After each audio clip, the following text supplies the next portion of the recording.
Now, Iraq, like many other countries, is grappling with the impacts of climate change and resource scarcity and transitioning to sustainable materials. But transitioning into sustainable materials can play a crucial role in mitigating these issues. Throw in 22 million people using up the country's resources, and you've got the mother of all sustainability challenges.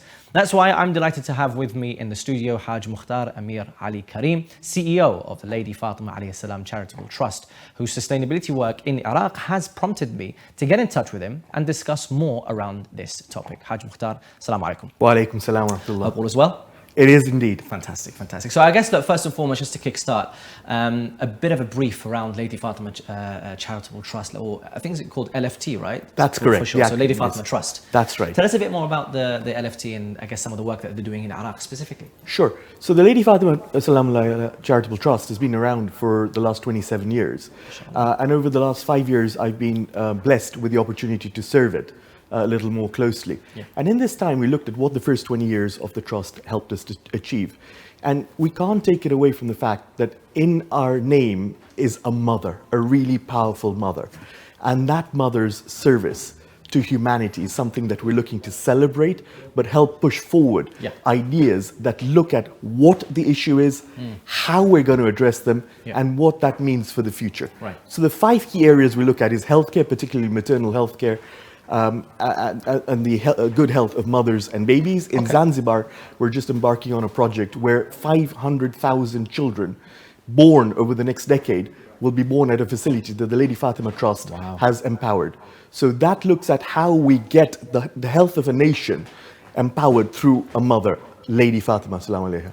Then we look at education, particularly for children with a disability. Right. It's either growing up without a father, they're deafness, they're blind, they're physically immobile. In Gaza, in Palestine, we work with in Gaza, Palestine, and in Pakistan, we work with the deaf community and their education.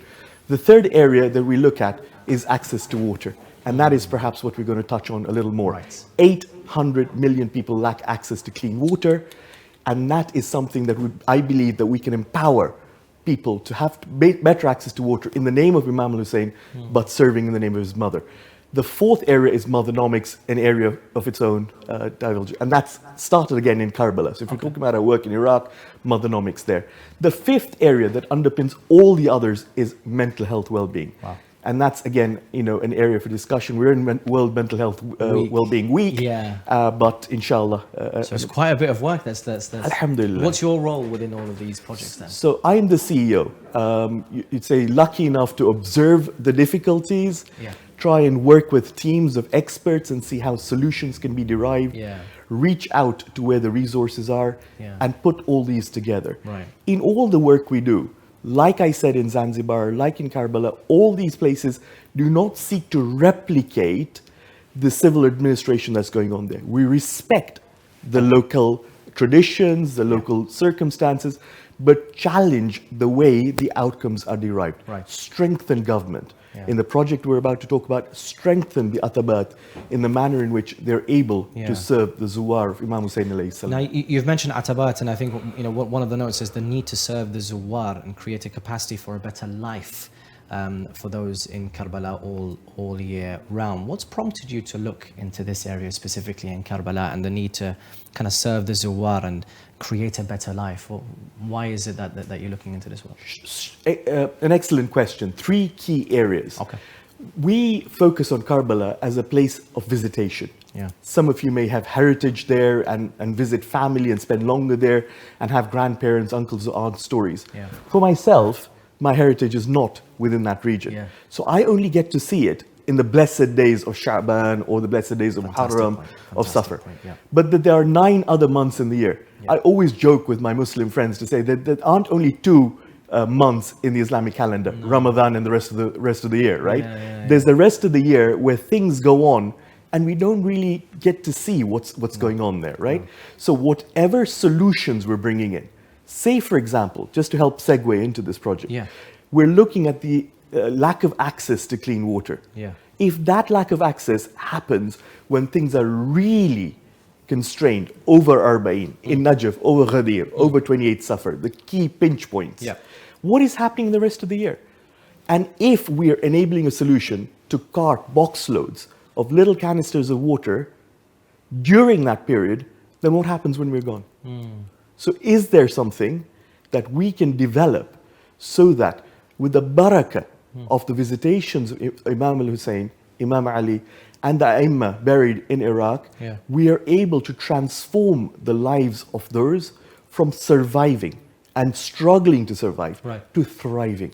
So what sort of activities are you doing then when it comes to kind of single-use plastic? Because I remember going in Arba'in, there was every now and then you'd come across what looks like a graveyard of just squashed plastic, dirty cups, and you're thinking, well, where is this going to go, and how is this going to affect the environment? So how much does actually education, well, actually no, what activities are you kind of looking to do in order to overcome some of the challenges of the single-use plastic for water? Sure. So there are three key challenges we're looking in this. Yeah. The first challenge is the availability of clean water. Okay. So if clean water is not available, your two choices are to dehydrate or to drink water from substandard sources and get ill. Yeah. And then build clinics and treat dehydration or waterborne disease. Which costs more money as well. Yeah. Exactly. Yeah. And the suffering caused. Yeah. In comes the Lady Fatima Trust's projects in Najaf and Karbala with the provision of clean water. Okay. In Najaf at 60 cubic meters, at 60,000 liters an hour. Wow. In Karbala, 100,000 liters an hour. MashaAllah. Now, each liter is about 5 cups.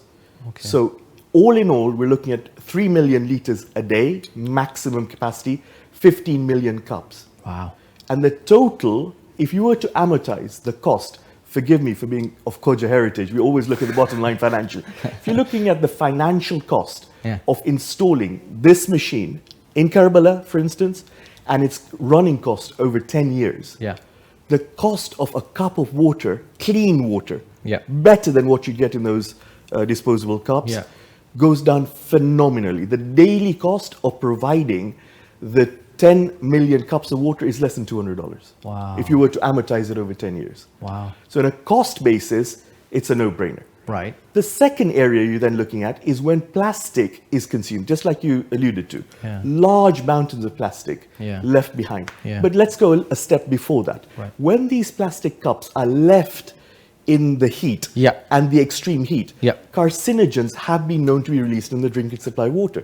So inadvertently, you and I are looking to serve the zuwar of the Aimma with clean water. With clean water, but it may not be exactly what we desire. Right. Coming back to your question, what happens with these piles of plastic? Yeah. We visited the Ataba Alawiya's water packing factory. They produce 500,000 cups of water a day, and that consumes 8 to 9 tons of single-use plastic each day. So 8 to 9 tons of single-use plastic for 500,000 cups. Now you multiply that by the number of cups consumed over the 2-week period leading up to Arba'in, and you've got an almighty mountain of waste, none of which is currently being recycled, a lot of which is being burnt contrary to policy, and a lot of waste throughout the process, because you're not only packing it and using energy to pack it, you're then lugging it around, and trolleys, lorries are in the wrong place, and trolleys are then moving it from place to place. So the solution that we came to was, the first thing was, we did not want to work independent of the Ataba. To say, it is your responsibility to provide for the Zawar of Imam Hussein. How is it that we can come and help you do that? And the desalination plant, and I could not have made this up, but the desalination plant that they were looking to do, on the 15th of Sha'ban, I was in Karbala. We met the Ataba on the 13th, so 2 days before that, giving us 4 months to actually deliver it by Arba'in. And this was 100,000 litre capacity for Karbala. Wow. An hour, 100,000 litres an hour, up to 2 million litres a day. So to put this in basic terms, the water that the Zuwar get on the visitation in Arba'in during the walk, for example, all of this packing and the water cups, this all comes directly from the projects that you've been working on? No. So these projects are to put it directly on tap. Now, when you've got it on tap, the need for single-use plastic goes. I'm not saying it's an overnight step, but you needed to use single-use plastic when there was no alternative. It's dye or use substandard water with all these environmental challenges. Now the water is on tap. You want to bring a 10,000 gallon tank and fill it, that's your choice. There is the provision for the Atabat to do that, where they want to take it to the Mawakib and take it to the city, so that's an option. If you want to come with a bucket and walk away with a bucket, that's great. Your water cooler, 20-liter thing, you want to fill that up, that's an option too. You want to come with a single cup or a single bottle, that's an option. So gradually, we're asking the question to say, one day, yesterday, you thought the only way I can have water is by opening a single-use plastic capsule. It could have been in the sunshine for weeks, and I don't know what contaminants there are, but that's my only source of water. So now, you've got an alternative. To add to this, the AAA rating comes into this. The AAA rating of Yawm al-Arafah, Yawm Ashura, and Yawm Arba'in. They're all falling in the summer months. Right? So the volume of Zuwar coming over the hottest time of the year increases. Not only is it hotter and you're getting thirsty quicker, there are more people there and they're staying longer. This year, one of the observations of Arba'in was that people arrived earlier and stayed for longer. So there's a greater need to service from a limited resource. So there's a myth that goes around, I'm not sure, maybe you can clarify, is that water only from plastic cups is the most clean and that's the one you trust the most. However, when I'm walking around and I see, for example, even inside the Atabat, so within the courtyard of Imam Hussein alayhi's shrine, you get little not machines, but you get a tap. Dispensers. Dispensers, right? And so people are like, no, don't use any of that water because it's not sanitary. So could you clarify, I guess, some of the myths around which outlets we could use when it comes to water and which one's the cleanest? Sure. A very fair question, because you don't want to get it wrong. One wrong cup of water could ruin your entire visit there and there. So in terms of those water outlets which are provided by the Atabat, the three areas of where contaminants can come in. Initial raw water has been purified through reverse osmosis to come to those taps. Then if someone has consumed water from a cup there and just left their cup behind and has bacteria, well, that's a contaminant. But as long as you're using a clean container, your own multi-use water bottle, then there's clean water coming into your bottle that you're drinking. But the key question there is, who provides this water? If it is the Atabat, then we know that it's been through an antibacterial and a demineralization system that ensures that the water you're drinking from there is no less better than what you'd get from your bottle of what you're thinking you're buying as purified water. Now, in this whole process, the emotive bit really touched me, because on the morning that the water was connected, the distribution system that Atab al-Husseiniya use to get the water is yards away from Khayam Imam Hussein. Subhanallah. So I spent the last 15 hours before the plant was connected, sitting, sleeping, eating, drinking on the site and saying, I'm not moving from here until the water flows. Bleary-eyed at 4 o'clock in the morning, we wake up for Salatul Fajr, pray Salah, I dozed off again. And then they're waking me up and saying, it's connected. Oh my God. And you're saying, what is connected? So this whole effort that we've been planning for the last 4 months is now connected. And water has gone down Shari al-Sidra and hit the water distribution plant at the Khayyam. And I kid you not, the only thought that came to my mind at that point was, I'm sorry, Imam, we're 1400 years late. We're late, But from that day onwards, the availability of water at that point is uncompromised. Now you have the supply of water distributed from Khayyam Imam Hussein to have all the areas around there. And the first thing the engineer called us up with after the Arba'in period was over is 3 pieces of good news. One, there was never a point that Atab al-Husseiniya had to turn off water to the Zawar of Imam Hussein. It is quite known that during peak periods, when they run out of water, they run out of water. And all the taps run dry. This year, none of the taps ran dry. 24 hours a day. Fantastic. The second piece of good news is the area served was widened by 30%. Yeah. So what they were serving before with 6 hours switch off every day is now a 30% wider period, wider geographical area with 24/7 coverage. And the third thing that was good news was the fact that now, given the source of water being available, they can widen that by 80%. So an even wider area can be covered if we are able to install the pumps to push it out to those parts. Yeah. So then the whole question over what would you do without plastic becomes a norm. And the vision that the entire Arba'een walk can take place without any single-use plastic being achieved is there.